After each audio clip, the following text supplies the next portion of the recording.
4983. This is your instructor Amy, and I'm here to talk today about Module 4, Language Planning. You can watch either video first, Language Planning or Language Policy. They kind of tie into each other, but don't overlap very much. So let's talk about what is language planning. So I have some definitions here. So, Robert L. Cooper defines language planning as the activity of preparing a normative orthography,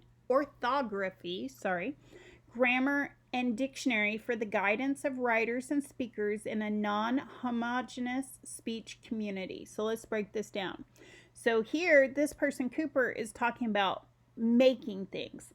Preparing and making, it says a normative orthography. So that is a standard spelling system. Orthography means spelling system, and normative, a standard. Which, if you think about it, it makes sense that some communities that don't have a tradition of writing might have more than one way to write things, and it can get confusing. So Cooper is talking about when you do language planning, you're making a standard spelling system. Then it says grammar, so a standard grammar, so what is correct and incorrect, and a dictionary. So for the guidance of writers and speakers in a community. So Cooper is really laying out some action steps for language planning. Fishman, which Fishman is the person who wrote the whole thing about the different stages of language loss. If you remember that GIDS scale 1 through 9. So here Fishman is saying that language planning is the authoritative allocation of resources to the attainment of language status and corpus goals, whether in connection with new functions that are aspired to or in connection with old functions that need to be discharged more adequately. So let's break this down. So he's saying the authoritative allocation of resources. So this is really, we are going to say here what needs to be done, and this is what's going to happen. It's not like me saying what needs to be done and Mary saying what needs to be done and Joe. We are setting a law or an act or some official policy on the allocation of resources. And our goal is the attainment of language status and corpus. So if, for example, maybe we want to make our language more prestigious or seen as useful. So that would be language status.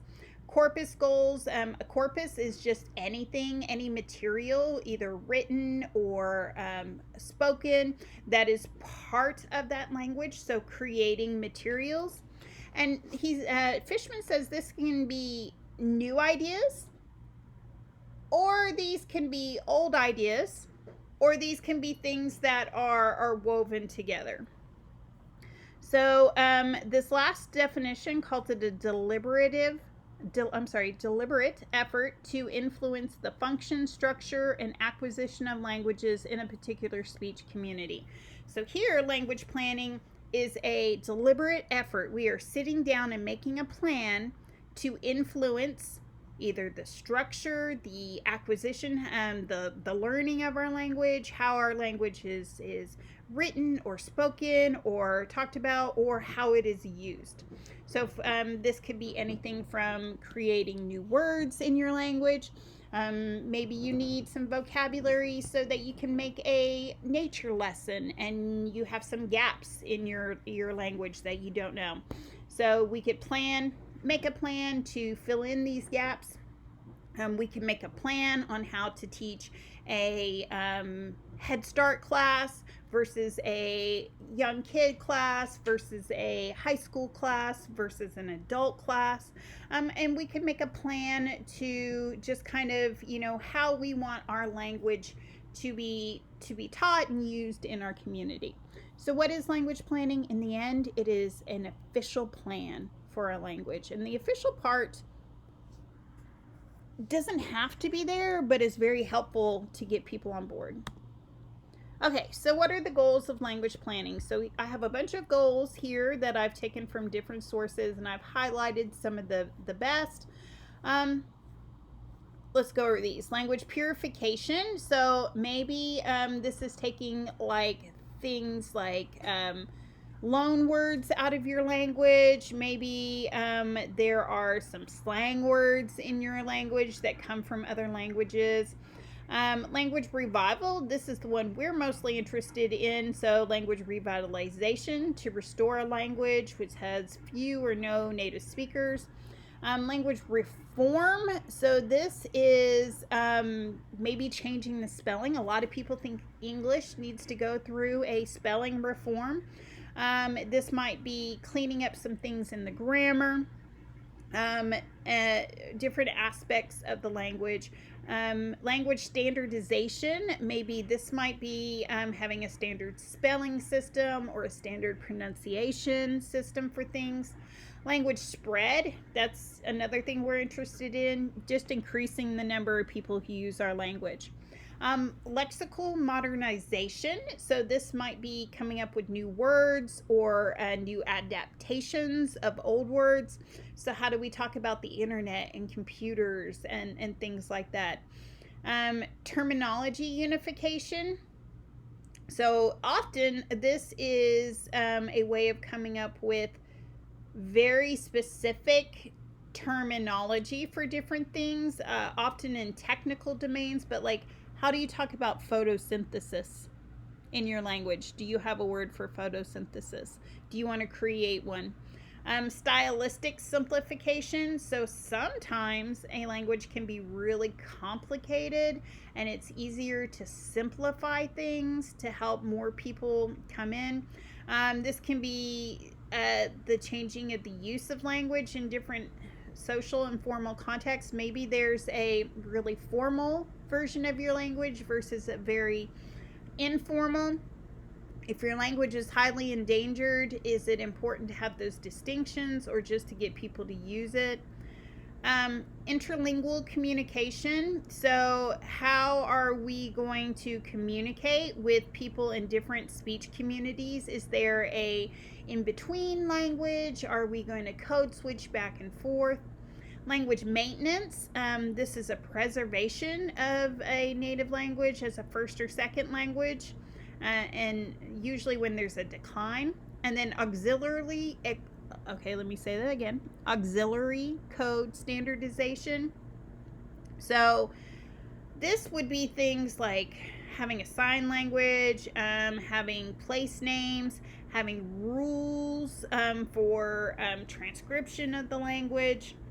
So mostly we're interested in language revival, language spread, and language maintenance, but for no matter where your language falls on that GID scale, the 1 through 9 kind of Richter scale of how endangered is your language, there are always things with language policy. And we have tons of language policy about English here in the United States. So you don't have to have an endangered language to think about language policy. So, and planning. There are types of language planning. So there's status planning, corpus planning, and acquisition planning. So status is just what is the status of your language? How do people feel about your language, and how many people use your language? Is that number going up or is that number going down, and why? Is it going up or going down? And how do people feel about your language? Do they see it as a burden? Do they see it as important? Do they see it as something old from the past? What is the status of your language? What do you want it to be? And what is the vitality of your language? And what do you want that to be? Corpus planning. So remember, corpus is all the written materials, audio materials, things like that. So when you're planning to expand your corpus, you got to look at writing. Do you have a writing system for your language? If so, is it a writing system that your people created or that other people kind of put on you? Are there problems with your writing system, or does it accurately represent the sounds and the flow of your language? Do you need standardization in your writing system? Are there more than one way to spell multiple words or how to pronounce different things? Like, do you have different dialects of your language? Are there different bands that use different forms? And then modernization. Do you have ways to talk about modern things like telephones and printers and the internet? And do you need that? And then acquisition planning is really education. So this is planning on how people are going to be taught and how people learn the language. So these are the big pieces of language planning. And I've mentioned, if you've already watched the other video about language policy, talked about how you're going to have to create a language plan as part of your final project in this class. And your language plan will really take these things mostly into consideration. It will mostly be thinking about the status of your language, the corpus, and the acquisition. And we'll talk about that a lot in Module 5. Okay, so there's different stages of language planning. So the introductory stage, this is usually people, catalysts, motivated people, are doing something in the language. They're teaching a class, they're making games, they're created worksheets. So there's something happening. Some people want to learn. Someone wants to learn to be a teacher. So something happens with the language. And then you have to really start thinking about what are your goals. So long term, what do we want? Short term, what do we want? What are the most important things to get done now? And so once you've really talked about and set your goals, the next stage is doing your pre-planning and your research. I am a huge proponent of surveys of many different kinds. One thing you can do is survey the community for resources. Maybe Joe has recordings of his grandma speaking the language that no one knew about. Maybe somebody has a copy of a prayer book in the language that no one else seems to have a copy of. Maybe there's somebody who has gathered a bunch of information on their own about plant names and other things. Even sometimes the community can forget about resources. I was working with a community and they really wanted to create a standard spelling system. And the first step towards that is they wanted to have a sound correspondence chart where this letter equals this sound in their language. So I worked really hard on starting to prepare one, and I sent my first draft to the person in the language program that I was working with and CC'd their boss and the tribal leader. And the tribal leader came back and said, this is great, but you guys know we already have one. And neither the person in charge of the language program or the person that I was working with in the language program were aware of this document that was from the late 90s that set up a sound correspondence. And so all that time spent on discussing it and creating it could have been used towards other things if we had first surveyed and found out, hey, what resources are available. And then you also want to do a lot of research on the language and what resources or information about the language exist outside of the community. You can do a lot of comparison to other programs, especially if they're in the same geographic area. And then a language survey. A language survey can have a lot of different things on it. Maybe you're asking community members to judge their level of speaking, or maybe you're looking to find people who are interested in taking classes or becoming teachers. Maybe you're looking for people who have young children or who are retired who would be willing to volunteer for different events. And then a needs assessment is really once we know what we have and what exists and what other people are willing to contribute to our program, what do we need? Where are the gaps? So once you've determined where the gaps are, then you're going to start working on policy. So this can be a language philosophy, or almost, if you think of it, like a mission statement for your language, like what our main purpose and goal for our language program is. And then coming up with some kind of mandate or a statement about language use, having an official, either tribal, local government, state government, national government statement on language use can be really powerful. And then once we have this policy that supports our program and we know what our needs are, then we can start building our program. Excuse me. And implementing it in the community.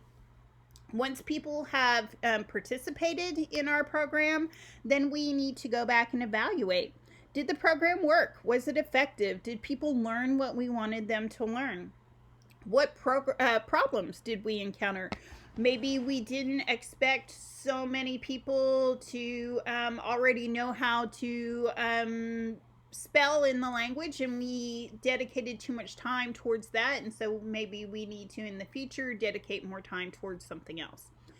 And then once we've evaluated and seen what worked and what didn't work, then we go back to the planning stage and plan again. We fix our problems and we increase our wins. There will always be more problems, so at the end of our replanning stage, we evaluate again and we fix those new problems, and it's a cycle. It keeps going. So what does language planning look like? So here are some examples, some screenshots of language surveys. So the one here on the far right is it's a scale from 5 to 1, strongly agree to strongly disagree, about different feelings and thoughts about the language. So the first one says, it's important for members of our community to know their language. Do you agree? 5 strongly. Do you disagree? 1. And so trying to gauge how people feel about the language, what people's ideas about the language are. The survey here on the left talks about some more different things, like how well do you estimate that you can speak your language? And then people say, how well do you understand your language? To what extent does your family use your language? How often did you hear the language in your home? So this is really trying to get information on about who speaks, who has a knowledge of the language. So where this is more about feelings, this is more about resources right here, and kind of getting the status of the language in the community. Both are extremely important and should be part of a program. Okay, so as I've said multiple times, in module 5, we will start working on our language program project. We're going to create it in small steps, and you will put it all together for your final. One of the first things you're going to do is you are going to plan a language program. And we'll talk more in depth in what that means in module 5, but I think it's really important for that you are familiar with these different stages of language planning. So this introductory stage, goal setting, pre-planning and research, needs assessment, policy formation, implementation, evaluation, and replanning. I think it's really important that you feel very confident that you understand the types of language planning. So status planning, corpus planning, and acquisition planning, because your language program is either going to do something to affect the status of your language, the corpus of your language, or the acquisition of your language that you choose for your program. And then you're going to plan out your language program. So I think it's really important that, especially these 3 slides right here, that you're very familiar with the information on them. I think that this can be useful as well when you talk about your language plan, the different kinds of goals that you can have in language planning. All right. If you have any questions, concerns, feel free to reach out. And like I said, we will start working on the language program in Module 5. See ya.